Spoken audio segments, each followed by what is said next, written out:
Собаки лают часто от чего? Чаще. От того, что им страшно, опасно, небезопасно. У человека есть такая же функция у организма, если обратите внимание. Лающий кашель – это тоже про то состояние, когда человеку небезопасно.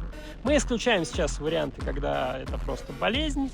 Но в каждой болезни тоже свои нюансы есть, безусловно.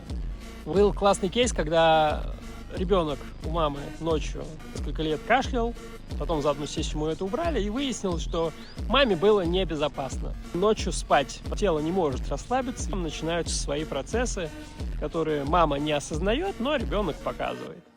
Лающий кашель, он часто про то, что очень страшно человеку на самом деле и небезопасно. Метафорично он отгоняет врагов. Подписывайтесь, будет еще много интересных видео про тело.